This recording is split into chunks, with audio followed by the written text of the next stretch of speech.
Welcome to the place where people of faith find real answers. We believe women deserve more than just religious band-aids for their most difficult and destructive relationships. And now for today's episode of Relationship Truth Unfiltered. Well, thank you for being with us on Relationship Truth Unfiltered.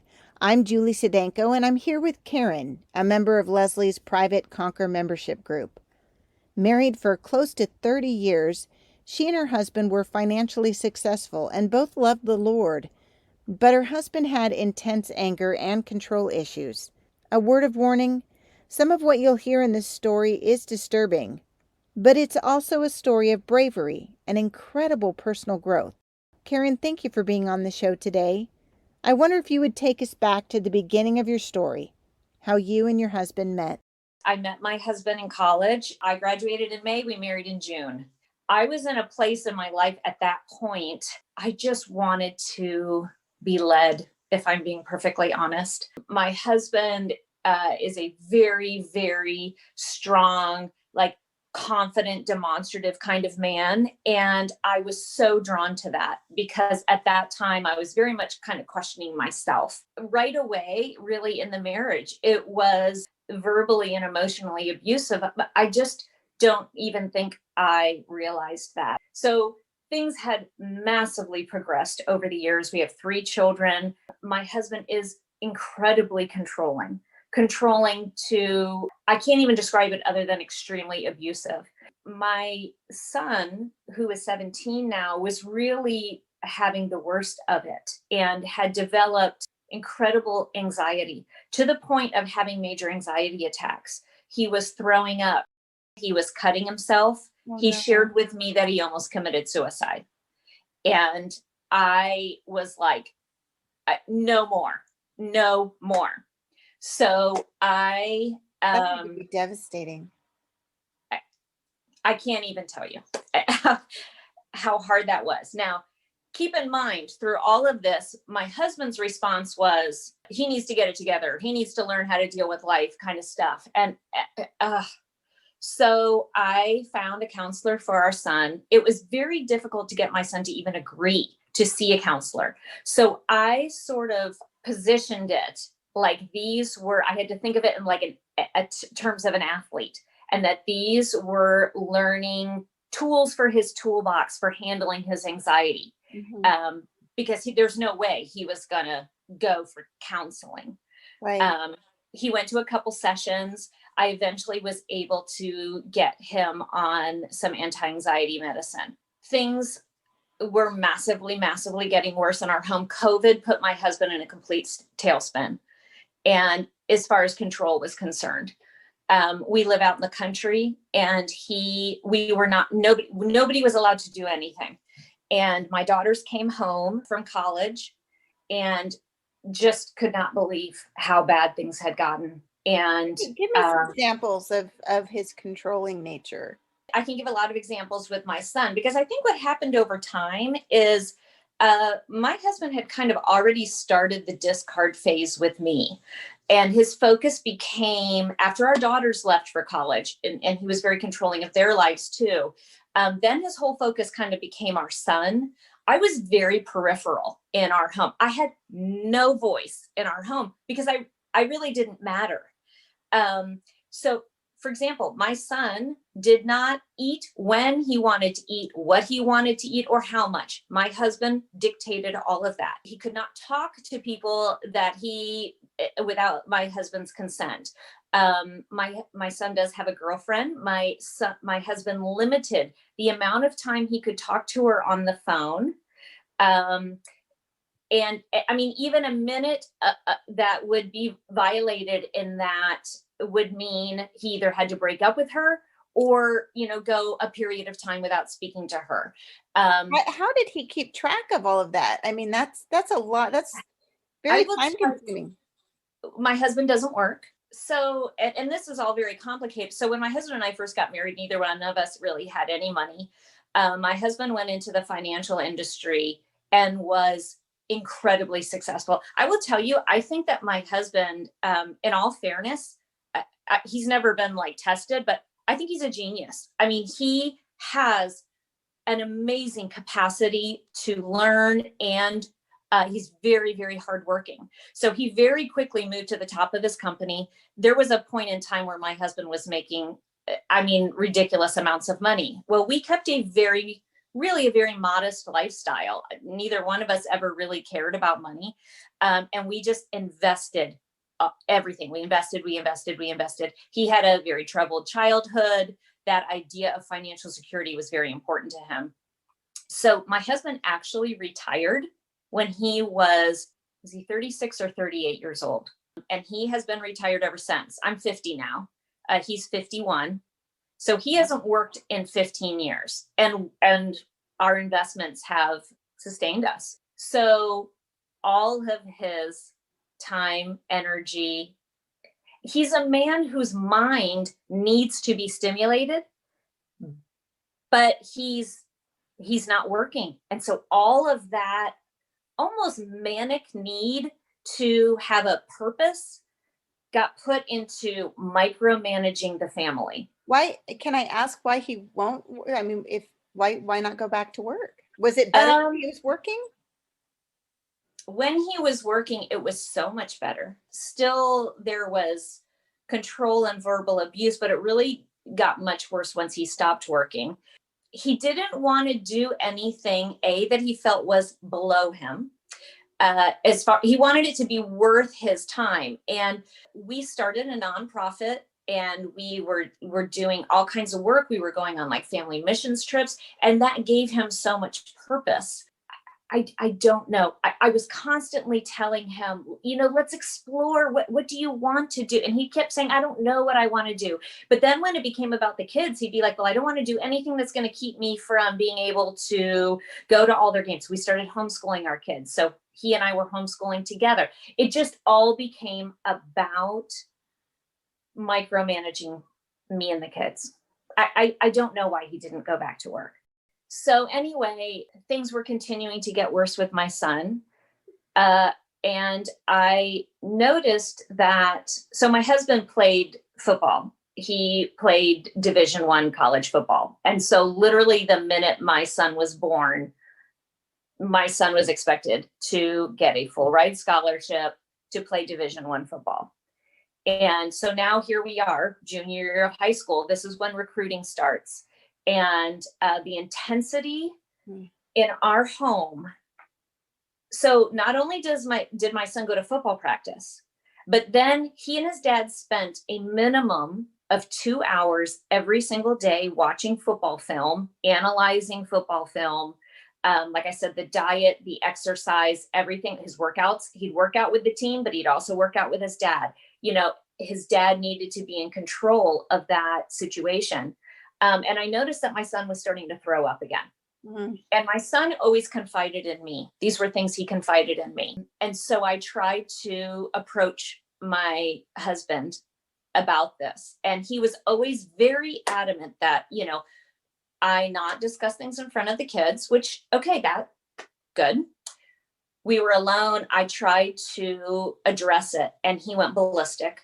And the language that he uses, I won't even use the language, but his favorite thing to say is, you don't know what the F you're talking about, and then he goes through this litany of all of his qualifications and how I have no qualifications, that I've never done anything of value in my life, blah, blah, blah. So I was really concerned for my son, and I was concerned for myself.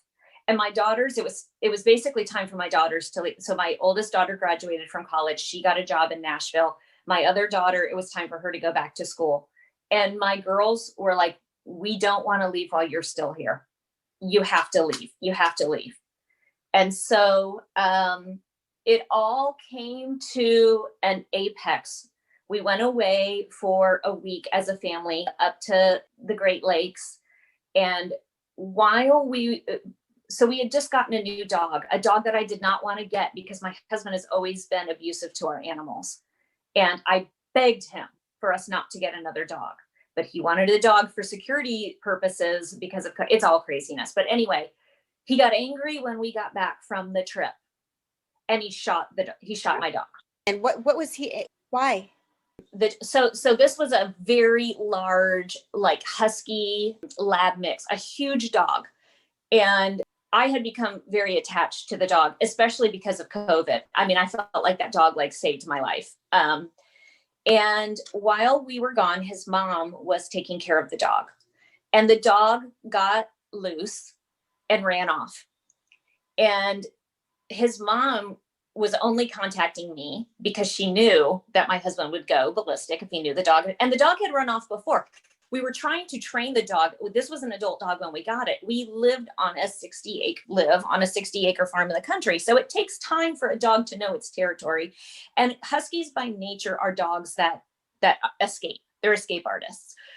She had let the dog into the screened-in porch, and the dog just opened the screened-in porch door and ran off. So she was all nervous. And I kept telling her, you know what? It's okay. It's not your fault. If the dog, he will most likely come back, to eat. But if he doesn't, don't worry about it. If I'm not upset with you, whatever.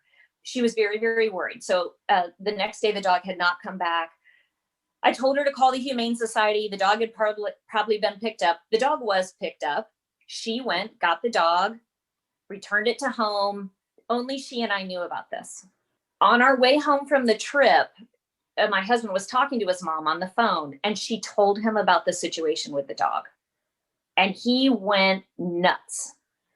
And he said, that's it. He said, Mom, I've got a chain out there. I want you to put the dog on the chain. He said, that dog is never coming off of that chain. It will live outside on the chain. And I was so upset because I didn't want another dog. He had abused our other dogs. I didn't want this dog. I knew this was going to happen. And I got very upset. And I told him, I said, I am not going to have a dog that lives on a chain. I'm not. If it's not working out, we can take the dog to the Humane Society. But I will not have a dog for another 10 to 12 years that lives on a 6-foot chain. And he made a decision. So we got home, and I went out to walk the dog, and I asked him if he would go on a walk with me with the dog, because I wanted to discuss it. I didn't want the kids to be around. So we started the walk, and I said, I really don't think it's necessary to have the dog on the chain. The dog is fine when he's in. We had a huge fenced in area for the dog. And I said, he got loose because your mom put him on the screened in porch. I just feel like we can work this out. He immediately got furious, said, once again, I refuse to submit to him. I refuse to value his authority. He grabbed the leash out of my hand and said, right now, the dog's either on the chain or I'm shooting the dog right now. He'd always do this. He'd create two alternatives. So he'd say you had a choice, but they were two unreasonable choices. And I said, no, that doesn't have to be the choices. We can just take the dog to the humane, no questions asked. We can just drop it off. We don't need to do this. And he went back to the house. He said, I'm shooting the dog right now. Went back to the house, got the gun, and shot the dog. Here's the crazy part. This is when the scales fell from my eyes. It wasn't that he shot the dog, as devastating as that was. I ran upstairs. The kids were all upstairs, and our kids are adults. I mean, they're 23, 21, and 17. And I said, kids, Dad, your dad's about to shoot the dog. And they're like, Dad's not going to shoot the dog. And I said, yes, he is. And we heard the gunshot. We all pretended like nothing happened. I went and made dinner. My son went and watched a movie with his dad. The girls went to their rooms. And I was like, what in the hell is wrong with us? He just shot our dog, and we're all so afraid of him that we're pretending like it didn't happen. I mean, this is crazy. And that's I am appalled for you. I'm sitting here like an idiot with a foster dog and 3 foster cats, and I'm like, but I work with a rescue agency, and just there's so many places, you're right, that would have taken him. And we had the dog for 4 months. I'm so sorry.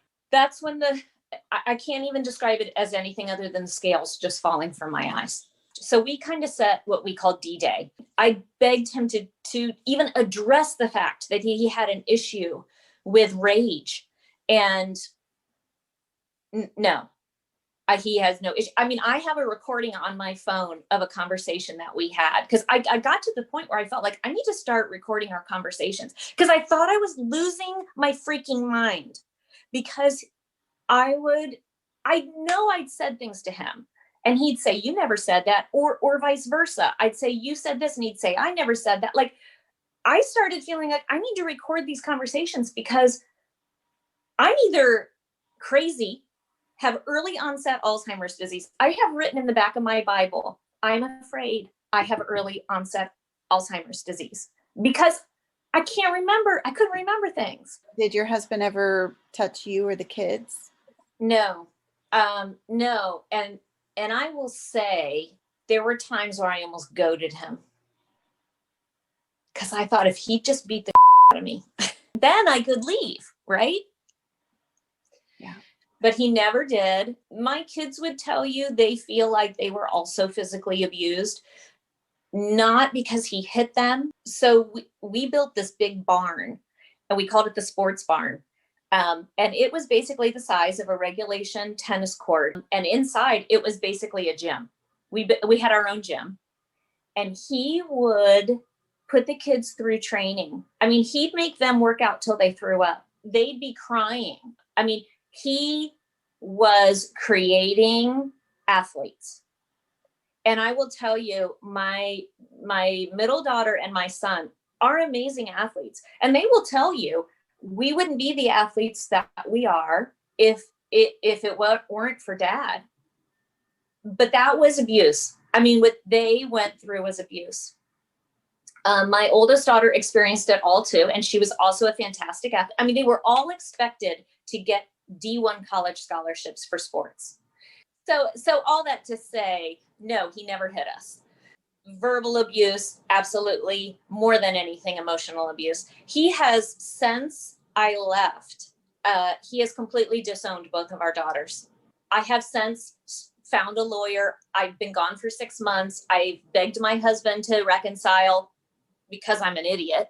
No contact at all. I mean, I am dead to him. I'm dead. I don't exist. And so why reconcile? Why were you wanting to reconcile?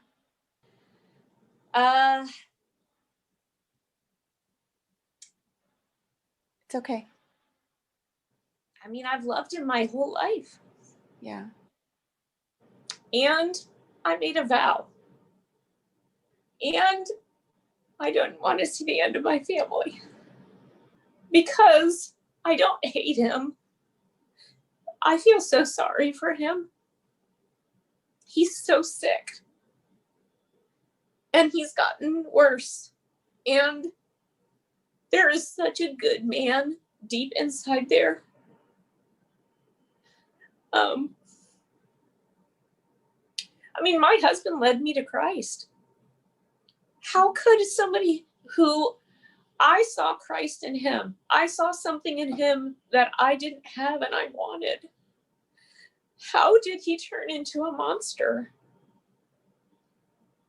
And I just wanted to believe that Christ could do a miracle in my husband. And I think Christ wants to do a miracle in my husband. And I think my husband his heart is hard. But it took me, I'd say the first 3 months of being out of the home and having it and being able to breathe, to realize that God is capable, but he doesn't force it. And he is allowing my husband to have consequence to his behavior.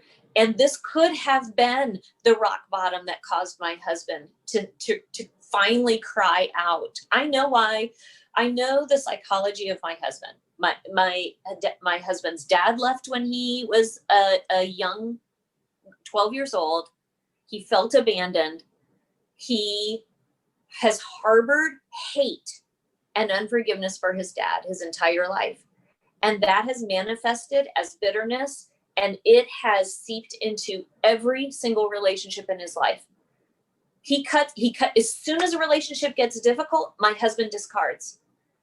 And I, for 27 years, thought, I'll show him what unconditional love looks like.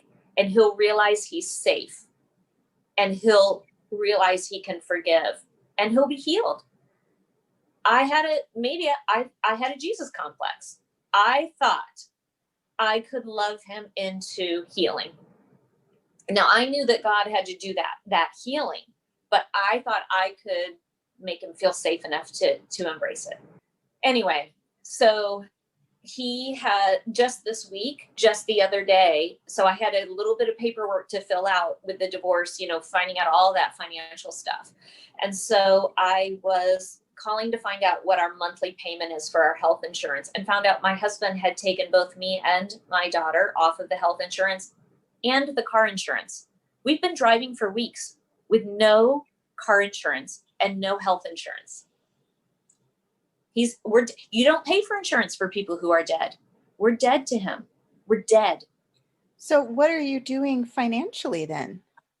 When I left, and I know this even makes me look more naive. So I work once a week at a pregnancy center. I have counseled women in abusive relationships. I have had alternatives to violence come in and counsel these women while I took notes for them because they were so traumatized on how to leave an abusive relationship, never recognizing that I was in an abusive relationship because he wasn't hitting me.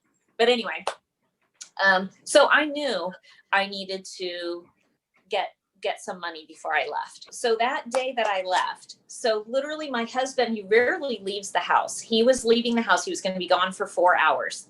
He walked out the door and my girls were like, they were immediately in action. They had boxes. My oldest daughter had a friend with an SUV who was at the house within 15 minutes. They had me packed and out he left at, I think, 7:30 that morning. They had me packed and out by 10:30. I was wandering around the house sort of like a zombie. But I didn't really take very much because my hope was that I was going to leave. I was then going to call him and say, we're separating for a time. And, first time in my life, I was creating some boundaries. I need you to agree to at least 3 months of personal counseling to work on your anger and rage. I need you to agree to at least 3 months of marriage counseling between the two of us. And I need to see you take accountability for what you are doing and starting to change. And I'll be back. I went to the bank and I took out half of what was in our checking account. I took out from the nonprofit that we run, I took half of the money out of that. And we had some money in a safe in our house. We had a couple $1,000s. I took all of that. And I wrote it all out to him. And I said, this is what I did.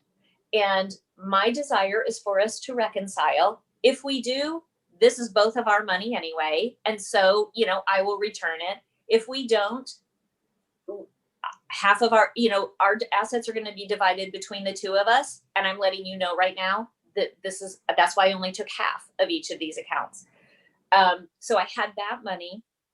I do have my own business. I have a photography business, which is a part-time seasonal business, but I was in the heat of my busy season when I left. So I have had income coming in from that. I mean, by income, I profit about $20,000 a year with this business. So I can't support myself on it, but that money was coming in at that time. And then I told you we have a lot of investments. Well, I did not have access to any of the investments except for, I do have a Roth IRA that is in my name. So I basically took money out of my Roth IRA to use to pay rent and utilities and that sort of thing. So I was like, what am I going to do? I have nowhere to go. And I don't have any family in the area. I have many close friends, and I knew I could go, I knew my best friend would take me in, but I also knew that was the first place my husband would think. And I can't overemphasize, my husband is a very violent man. And He's been arrested for fighting. We have a lot of weapons. We have a lot of guns. I mean, like, he's a dangerous man, and I would not put anybody in jeopardy. So this is so crazy. But I taught exercise classes for 17 years, and I had a very faithful following of women in my class. And there's a woman who had taken my exercise class for 17 years. And I just was praying to God. I'm like, God, where do I go? Where do I go? And this woman kept popping into my head. So I went to her door. I am not kidding you. And she and I are friends, but I knocked on her door and I said, and her husband was also there. And I said, I need to talk to you guys about something. And I said, I don't want you to answer me right now. But I explained the situation. And I said, is there any way I can stay with you just until I can find a place to, it'll just be for like a week or a couple days maybe until I can find a place to go. And they said, we don't even need to discuss it. Of course you can stay here. I ended up I stayed with them for 2 weeks until I finally found this house that I am now. But I knew my husband would never in a million years guess. He'd have no idea where I was. And they were very adamant. They did not even want like my kids to know where I was in order to protect themselves. But they were amazing. They were amazing. That's incredible. What an incredible story. And do you have any contact with him now? So initially I was trying to reach out to him, and I've kept record of everything. So he changed his phone number. He changed his email address. He specifically banned me from going to our home. He put so I told you we have 60 acres. Our driveway is a mile long. We have no neighbors. He put a chain and a padlock on the gate to the house and barbed wire on the sides. I did go to the house a couple times with him not knowing. And he went through, anything that would even slightly remind him of me, a knickknack, a picture, anything. It's all gone. And I found everything on the floor of my daughter's room in garbage bags. He like opened drawers and just dumped all my stuff in. The closet is removed. Everything that would even make him think of me is erased from the house. I'm dead. It's like I never existed. I never existed. If you went into our house right now, you think my husband had been a single father our kids' whole lives. I don't exist in that house. How does that make you feel? When I went through the house, it was really surreal. I wanted to cry and I couldn't cry. I felt like I was in a movie. Like one of those movies, like a woman's been erased. Like, did she ever really exist? In my own head, I was like, I've lived in this house for 20. That was our second home. So I lived in that house for 21 years. Everything in the house was, I had done. I planted the grass in the yard. Every tree, every plant, I planted. Like I wasn't there anymore. So have you filed for divorce, or how are you going to split the thing? What is? So just this week, actually, just this week, I turned in my paperwork. My lawyer's looking it over now. She told me she will type it all up. The next step would be me going into her office to, sign it and have it notarized, and then she'll take it to the court. I don't know. My husband retaliates. So I don't know what he's going to do when he gets served the divorce papers. He might go ballistic, or he might, I recognize that I am dead in his mind. So he may just kind of be like, whatever. You know where you are now? I have not told him where I am now, but my son knows where I am, and my husband's mother knows where I am. So my husband knows where I am. Are you scared? Do you have a plan, a safety plan, or? I have a safety plan. When I first left, I was kind of afraid, and I need to, and I hope you understand this. So I've never lived by myself before. I lived in my family home. I went to college. I lived with 3 other girls. I graduated in May. I got married in June, and I've been with my husband ever since. I realized when I left, if I let fear set in, I was not going to make it. Like, I'm not a very big woman. I am not going to be afraid. I am not going to be afraid. And this house is my safe place. I am going to tell you how real God has been in all of this. There's no explanation other than divine intervention by God since I've left. And one situation, okay, so several weeks ago, so I went back to the house at Christmas time. I didn't have any of my winter stuff. I didn't have my winter coats. I didn't have my winter pajamas. I didn't have any of that stuff because when I left in July, at the end of July, thinking I'd be back in my house. So my husband will not communicate, and I've been strictly banned from the home. So he took my son away for the entire week of Christmas. He took him on a trip. So I went to the house. I cut the barbed wire. I couldn't get my car through because of the chain on the gate, but I walked back to the house. That's when I found the bags of my stuff, all of that stuff. It took me hours, but I took the bags. I took my things. And I replaced the barbed wire when I left, not because I was being secretive, but because I did not want to, what my husband would call, poke the bear. And I didn't want them to get back from this trip for him to see that and go ballistic with my son right there. Now we have security cameras. He's the most paranoid person in the world. There's security cameras all over our house. I did not hide from the security cameras. I assumed he would know I was there. I had checked with my local police chief before I went. He said, you have every right to go to your house and get your things. So anyway, he did not find out that I had even been there because all my stuff was closed in my daughter's room and that door was closed. He must have, for some reason, gone in and seen that the bags were gone, whatever. My son sent me a text and he said, were you at the house while I was gone? Well, we were gone. And I said, yes, give me a call. And he said, did you use a locksmith to get in?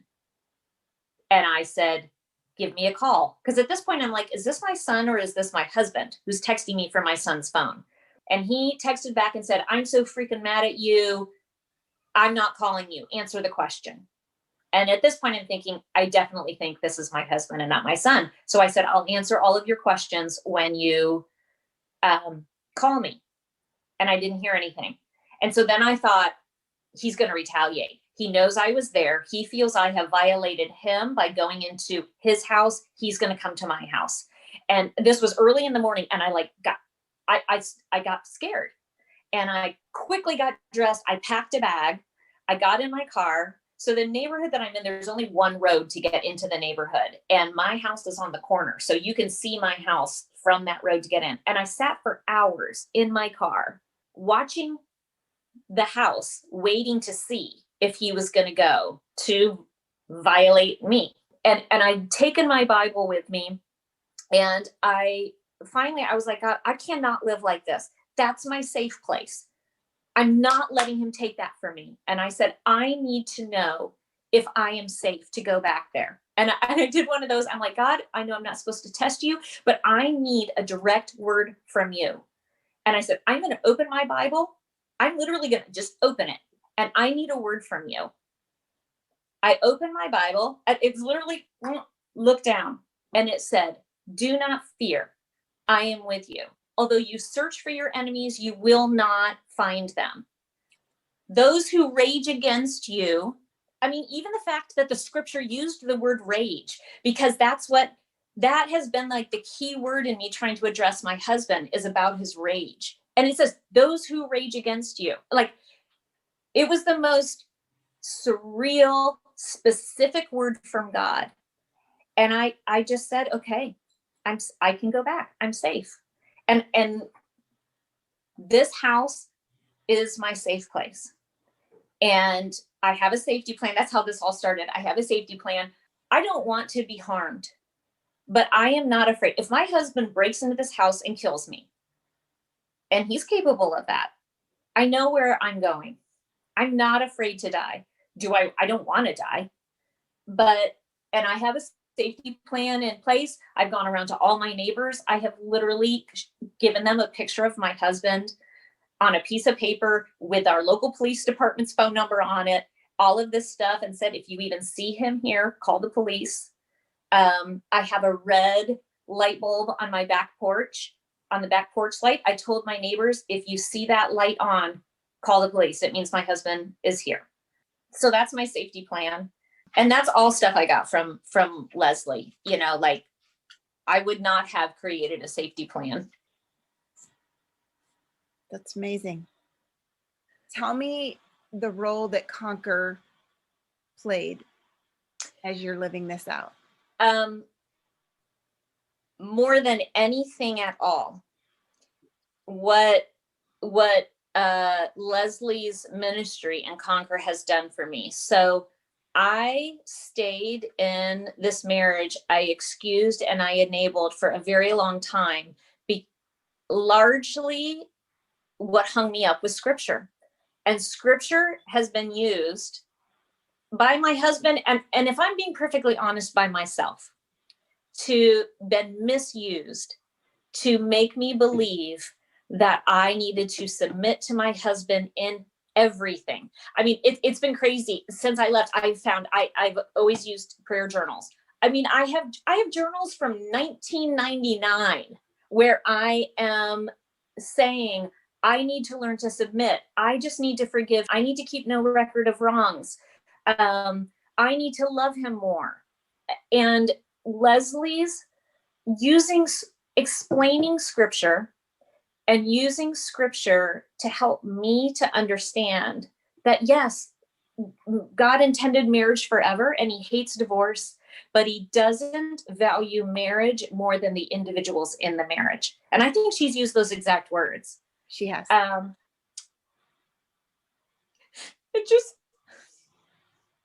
I would stay in an abusive marriage if leaving dishonored God.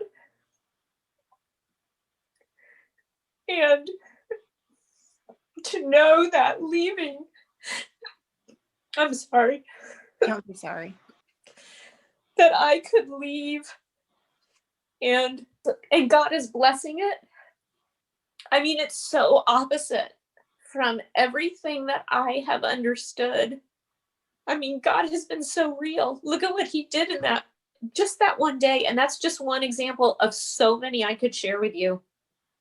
He has spoken directly to me. So you're saying you see God differently now, and you know. It's not that I see God differently. It's that I see marriage differently, I guess. It's that I was tied to that vow, and like, for better or for worse, I just kept telling myself, well, this is a worse. Do you know how many women I have counseled in marriage, and how many women have literally like put me on a pedestal as the example of how you biblically submit? And I'm always like, marriage is like a roller coaster, and there's times that are bad, but you know, you dig into your commitment. And I think in a healthy marriage, this is also true. This was modeled for me in my parents' marriage, who have been married for ever. They're 81 years old and they've been married forever. Like, I grew up seeing that marriage ebbed and flowed. You know, that there were times when I would see in my parents, you know, their marriage was wonderful and they were very much in love. And then there'd be difficult times and they would just have to hang in there. And so I would tell other women, marriage is like a roller coaster, and it ebbs and flows. And when you're in a difficult time, you hang on to that vow that you've made. But what I came to realize in my own marriage, because it wasn't a healthy marriage, was that I wasn't experiencing the ebb and flow of marriage. I was experiencing the abuse cycle. I didn't even know what the abuse cycle was. So I knew that my husband and I, for pretty much 27 years, were on we'd get in a big fight every 3 months. And that was the abuse cycle, repeated every 3 months. Now, before I left, the abuse, like, there was not even, like, the love bombing was gone. And it was pretty much the being on eggshells, the tension building was 85% of my marriage, with an occasional episode of rage. And then we would go back, you know, but so that is what Conquer taught me. That's what going through the modules taught me. It taught me the abuse cycle. It taught me that I was not dishonoring God by creating boundaries and possibly leaving my marriage, that God values me and my husband more than he values this marriage, which was incredibly dysfunctional. It has helped me to recognize that I needed to do this for my kids, that staying in this marriage for the kids was a complete farce. My kids are a mess. And what I'm experiencing now is huge parental alienation. That son that helped me find this house I'm living in, and that son who 225 pounds laid in my arms sobbing, won't speak to me now. He won't see me. He won't speak to me. If I knew that was going to happen, and it's, you know what? It's a good thing I didn't know that was going to happen, because I would not have left. I would not have left. And I know I had to leave. I had to leave. And I believe with every core in my body that my son and I will eventually be reconciled. And I think that eventually when that happens, the scales will have to fall off his eyes so he doesn't become your husband. If you had stayed, he would have never been forced to see it. It's like, do you love your son enough to let him cut you off, to let him have those boundaries, and to let him, as long as it takes, have that journey? Because you know what? I mean, you and I both know he was cutting himself. He was throwing up. He knows. He knows. But I think he's going to have to deal with his own demons that are inside too. So you're doing the most loving thing a mother could do. It has been the hardest part out of all of this for the first about couple months. And I refer to those as the months I was pretty much in the fetal position on my floor. Since I have dealt with the reality, I always talk about clarity, because that part of core, being courageously committed to truth, that was the light bulb for me. I mean, being and courageous has to be in there, because it takes so much courage to address the truth. Once I could only see the truth of my marriage, I knew that me leaving was the right thing to do. The hard part about this is, and it's life. God doesn't tell us that because we're doing the right thing, it's going to be easy. This isn't easy. I'm doing the right thing. I'm doing the right thing, not just for me, not just for my kids. I'm doing the right thing for my husband. My heart hurts so much. I miss my son so much. And I am so worried about him. And I don't have any communication with him. And I kept thinking about mothers whose sons were in the military and were off fighting in a war. And, you can't see your son. You can't communicate with your son. You can't keep him safe. You know he's in danger's way. And what it must be like to be a mother like that. And this just shows you I'm a little crazy.